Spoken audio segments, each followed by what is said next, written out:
अस्सलाम वालेकुम dear students, आपको कॉन्सेप्ट ट्यूटर्स एकेडमी के प्लेटफॉर्म से वेलकम करते हैं। हम लोग थर्मोकेमिस्ट्री के लेक्चर्स की सीरीज स्टडी कर रहे हैं। लेक्चर नंबर 6 स्टार्ट करते हैं। इस लेक्चर में हम लोग enthalpy, standard enthalpy of reaction, standard enthalpy of formation, standard enthalpy of atomisation, standard enthalpy of neutralisation, standard enthalpy of combustion, standard enthalpy of solution, इनको स्टडी करेंगे। ये अहम टर्म्स हैं और एग्ज़ाम्स में बार बार पूछी जाती हैं। तो सबसे पहले डेफिनेशन ऑफ एंथैल्पी से शुरू करते हैं।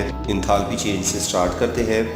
Enthalpy change is the amount of heat evolved और absorbed in a reaction carried out at constant pressure. तो जब बेटा हम लोग कोई भी रिएक्शन कांस्टेंट प्रेशर पे करते हैं, उस दौरान जो हीट चेंज आता है उसको हम लोग एंथैल्पी चेंज कहते हैं। मिसाल के तौर पे एक कंटेनर है। इस कंटेनर में हम लोग एसिड ऐड करते हैं और बेस ऐड करते हैं। तो रिएक्शन होगा, रिएक्शन के दौरान हीट इवॉल्व होगी। तो ये जो हीट इवॉल्व हुई है या हीट का चेंज आया है, क्योंकि ओपन एटमॉस्फेयर में हो रहा है रिएक्शन, तो कांस्टेंट प्रेशर एटमॉस्फेरिक प्रेशर रहेगा। तो लिहाजा इस दौरान जो हीट चेंज आएगा उसे हम लोग एंथैल्पी चेंज कह देंगे।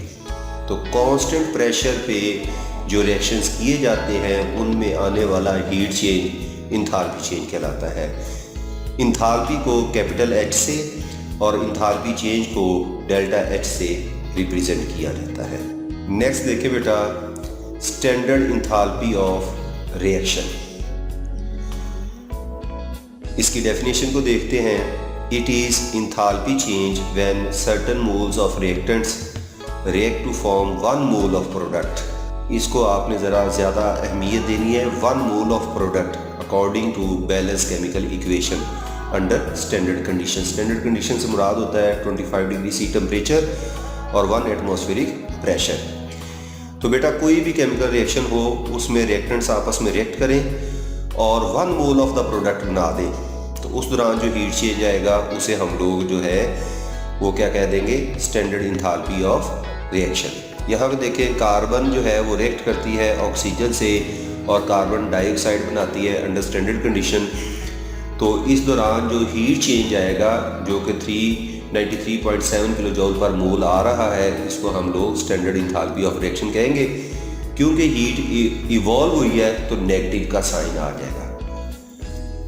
अब इसकी सिंबलाइजेशन की बात करते हैं। तो एंथैल्पी ऑफ रिएक्शन को हम लोग डेल्टा H R0 से रिप्रेजेंट करते हैं। R रिएक्शन के लिए और नॉट जो है स्टैंडर्ड कंडीशंस के लिए। एंथैल्पी चेंज की जहाँ पे भी बात होगी इसके यूनिट्स किलो जूल पर मोल होंगे। पहली एग्जांपल में बेटा आपने देखा कार्बन रिएक्ट कर रहा है ऑक्सीजन से, कार्बन डाइऑक्साइड बन रही है। ये एक्सोथर्मिक रिएक्शन है, इसीलिए तो नेगेटिव का साइन है। लेकिन इसी रिएक्शन को अगर रिवर्स कर दिया जाए, कार्बन डाइऑक्साइड ब्रेक डाउन हो कार्बन और ऑक्सीजन में, तो अब ये एंडोथर्मिक रिएक्शन हो जाएगा। एंडोथर्मिक रिएक्शन के लिए प्लस का साइन आ जाएगा। Next dear students, standard enthalpy of formation. Formation से मुराद होता है कंपाउंड का बनना। डेफिनेशन देखते हैं। It is the change in enthalpy when 1 mole of a substance मतलब compound is formed from its elements under standard conditions. तो स्टैंडर्ड कंडीशंस पे एलिमेंट्स आपस में रिएक्ट करें और कंपाउंड का 1 मोल बना दें, तो उस दौरान जो हीट चेंज आएगा उसे हम लोग एंथैल्पी ऑफ फॉर्मेशन कह देंगे। और अगर ये स्टैंडर्ड कंडीशंस पे हो रहा है तो फिर हम लोग क्या कह देंगे, standard enthalpy of formation. Standard enthalpy of formation के चेंज के लिए हम डेल्टा HF0 को, स्टैंडर्ड एंथैल्पी चेंज को हम लोग डेल्टा HF0 से रिप्रेजेंट करते हैं। यहाँ पे F फॉर्मेशन के लिए और नॉट जो है ये स्टैंडर्ड कंडीशंस को रिप्रेजेंट कर रहा है। एग्जाम्पल देखें, एलिमेंट कार्बन एलिमेंट ऑक्सीजन से बाइंड करता है और 1 मोल ऑफ कार्बन डाइऑक्साइड बना देता है। इस दौरान जो हीट चेंज आएगा उसे हम स्टैंडर्ड एंथैल्पी ऑफ फॉर्मेशन कहेंगे।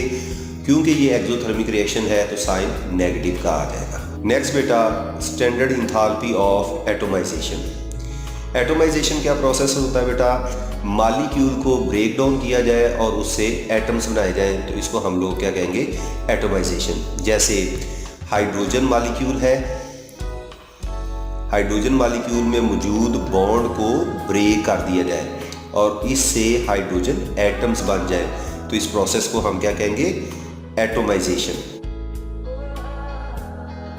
एटोमाइजेशन, अब बेटा इंथाल्पी ऑफ एटोमाइजेशन की तरफ चलते हैं। It is the enthalpy change when 1 mole of gaseous atoms are formed from the element under standard conditions. तो स्टैंडर्ड कंडीशंस है बेटा, स्टैंडर्ड कंडीशंस पे जो है आपके पास 1 मोल ऑफ एटम्स किसी भी सब्सटेंस का बन जाए इसके मॉलिक्यूल से, तो उसको हम लोग क्या कह देंगे, standard enthalpy of atomisation. Standard enthalpy of atomization के चेंज को हम डेल्टा एच AT नॉट से रिप्रेजेंट करते हैं। AT जो है ये एटोमाइजेशन के लिए है और नॉट स्टैंडर्ड कंडीशंस के लिए है। अब यहाँ पे एक एग्जांपल दी गई है हाइड्रोजन की एटोमाइजेशन की। तो हाइड्रोजन का हाफ मॉलिक्यूल जो है उसके एटम्स में चेंज होता है, तो इसके लिए जो इंथाल्पी चेंज आता है वो 218 किलो जूल पर मोल है। प्लस का साइन रिप्रेजेंट कर रहा है कि ये एक एंडोथर्मिक प्रोसेस है। नेक्स्ट बेटा, standard enthalpy of neutralisation. Neutralisation क्या होता है बेटा, एसिड जो है ये रिएक्ट करे बेस से और रिजल्ट के तौर पे साल्ट और वाटर बने, इस रिएक्शन को न्यूट्रलाइजेशन कहते हैं। न्यूट्रलाइजेशन रिएक्शन में क्या होता है बेटा, एसिड का हाइड्रोजन फ्रॉम एसिड बाइंड करता है हाइड्रोक्साइड ऑफ बेस से और इसके नतीजे में वाटर बन जाता है। तो इस प्रोसेस को हम लोग न्यूट्रलाइजेशन कहते हैं। तो इस दौरान अगर स्टैंडर्ड कंडीशंस हो, तो स्टैंडर्ड कंडीशंस के दौरान न्यूट्रलाइजेशन हो, तो उसको हम हीट चेंज को स्टैंडर्ड इंथाल्पी ऑफ न्यूट्रलाइजेशन कह देंगे। डेफिनेशन देखते हैं बेटा, it is enthalpy change when 1 mole of hydrogen ions from N acid and 1 mole of hydroxide of a base react to form 1 mole of water under standard conditions। तो neutralisation reaction just क्या है कि acid का hydrogen ion base के hydroxide ion से combine करे और water molecule produce हो, इसको हम लोग क्या कह देंगे, न्यूट्रलाइजेशन रिएक्शन। न्यूट्रलाइजेशन रिएक्शन को के लिए जो इंथाल्पी चेंज है उसको डेल्टा HNO से रिप्रेजेंट करते हैं। N यहाँ पे न्यूट्रलाइजेशन को और O जो है यानी नॉट जो है वो स्टैंडर्ड कंडीशंस को रिप्रेजेंट कर रहा है। ये एग्जांपल देखें, HCl स्ट्रॉन्ग एसिड है, जब स्ट्रॉन्ग बेस सोडियम हाइड्रोक्साइड के साथ रिएक्ट करता है और न्यूट्रलाइजेशन होती है, तो इस दौरान जो इंथाल्पी चेंज आता है वो 57.4 किलो जूल पर मोल आता है। तमाम एसिड्स के लिए इंथाल्पी चेंज हमेशा यही आएगा। इसी तरह का एक क्वेश्चन आगे हम लोग इंशाल्लाह सॉल्व करेंगे और रीज़न देखेंगे कि ये न्यूट्रलाइजेशन के लिए वैल्यू हमेशा यही क्यों रहती है। बेटा क्वेश्चन को ज़रा गौर से देखें, टेक्स्ट बुक का इम्पोर्टेंट क्वेश्चन है, why enthalpy of neutralisation is same for all strong acids and strong bases. Strong acids और स्ट्रॉन्ग बेसिस के लिए जो इंथाल्पी ऑफ न्यूट्रलाइजेशन है वो हमेशा सेम रहती है। कितनी है, 57.4 किलो जूल पर मोल, और साथ में साइन नेगेटिव का आएगा क्योंकि एक्सोथर्मिक रिएक्शन है, तो ये हमेशा सेम रहेगी। रीज़न इसलिए हमने देखनी बेटा, या इसी क्वेश्चन को थोड़ा सा रीफ्रेज करके लिखा जा सकता है, comment that enthalpy of neutralisation is merely the heat of formation of 1 mole of water under standard conditions. तो देखते हैं बेटा इसकी रीजंस को। देखिए बेटा न्यूट्रलाइजेशन में होता क्या है, in neutralization hydrogen ions of acid react करते हैं हाइड्रोक्साइड ऑफ बेस से और इससे बनता क्या है, वाटर। यानी न्यूट्रलाइजेशन के दौरान सिर्फ वाटर ही बन रहा है, कोई और रिएक्शन नहीं हो रहा। The main chemical change when strong acid are reacted with strong bases is formation of water. Simple सा एक चेंज है कि हाइड्रोजन आयन एसिड के हाइड्रोक्साइड आयन बेस के साथ बाइंड करेंगे और वाटर बनना है। न्यूट्रलाइजेशन रिएक्शन के दौरान कुछ और नहीं होना। तो आयनिक रिएक्शन इसका देखें बेटा, आयनिक रिएक्शन में क्या है, हाइड्रोजन आयन एसिड का हाइड्रोक्साइड आयन बेस से बाइंड करता है और वाटर बनता है। तो हीट ऑफ न्यूट्रलाइजेशन को हम डेल्टा H से रिप्रेजेंट करते हैं और ये हमेशा तमाम स्ट्रॉन्ग एसिड और स्ट्रॉन्ग बेसिस के लिए सेम रहेगी, दैट इज़ 57.4 किलो जॉल पर मोल। अब देखिए HCl में से H और सोडियम हाइड्रोक्साइड में से OH, ये आपस में बाइंड करके वाटर बना रहे हैं। तो क्लोराइड आयन और सोडियम आयन, इनका क्या हो रहा है? इनका कुछ भी नहीं हो रहा, ये रिएक्शन में पार्टिसिपेट नहीं कर रहे हैं। पहले भी एक्वा सोल्यूशन के तौर पे अवेलेबल थे, अब प्रोडक्ट में भी एक्वा सोल्यूशन के तौर पे अवेलेबल है। ये स्पेक्टेटर आयंस है। तो स्पेक्टेटर आयंस को ओवरऑल इक्वेशन में नहीं लिखा जाता, ये काट देंगे तो ओवरऑल हमारे पास इक्वेशन जो न्यूट्रलाइजेशन रिएक्शन की बनेगी वो ये कि हाइड्रोजन आयन एसिड का हाइड्रोक्साइड आयन बेस के साथ बाइंड करेगा और वाटर प्रोड्यूस करेगा। तो ये रीज़न है बेटा कि क्यों न्यूट्रलाइजेशन की जो इंथाल्पी चेंज है वो हमेशा -57.4 किलो जॉल पर मोल होता है। यस बेटा, फॉर वीक एसिड्स और वीक बेसिस इसकी वैल्यू कम थोड़ी बहुत हो सकती है, लेकिन इससे बढ़ नहीं सकती। ये नोट करने वाली बात है। नेक्स्ट बेटा, enthalpy of combustion. Enthalpy of combustion की डेफिनेशन देखे बेटा, it is enthalpy change when 1 mole of substance is completely burned in excess of oxygen under standard conditions. तो कोई भी कंबस्टिबल सब्सटेंस है उसको एक्सेस ऑक्सीजन में बर्न करे, तो जब कंबस्टिबल सब्सटेंस का 1 मोल बर्न करके तो प्रोडक्ट्स में चेंज हो जाएगा, तो उस दौरान जो एंथैल्पी चेंज आएगा उसे हम एंथैल्पी ऑफ कंबस्शन कह देंगे। एंथैल्पी ऑफ कंबस्शन को डेल्टा HC0 से रिप्रेजेंट किया जाता है। C यहाँ पे कंबस्शन को रिप्रेजेंट कर रहा है।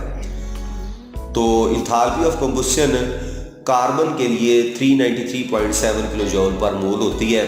नेगेटिव का साइन रिप्रेजेंट कर रहा है कि ये एक एक्सोथर्मिक रिएक्शन है। Next dear students, standard enthalpy of solution.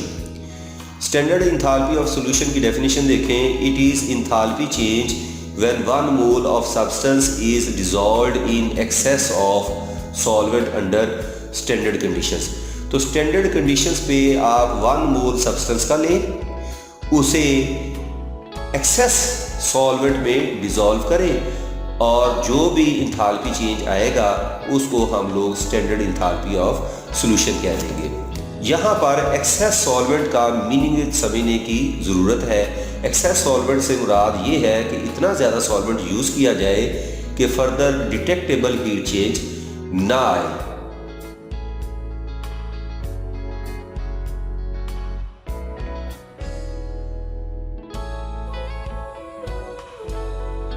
Dear students, जब सॉलिड अमोनियम क्लोराइड को वाटर में ऐड करके अमोनियम क्लोराइड का एक्वा सॉल्यूशन बनाया जाता है, तो 1 मोल ऑफ अमोनियम क्लोराइड के लिए जो एंथैल्पी चेंज आता है वो 16.2 किलो जॉल पर मोल होता है।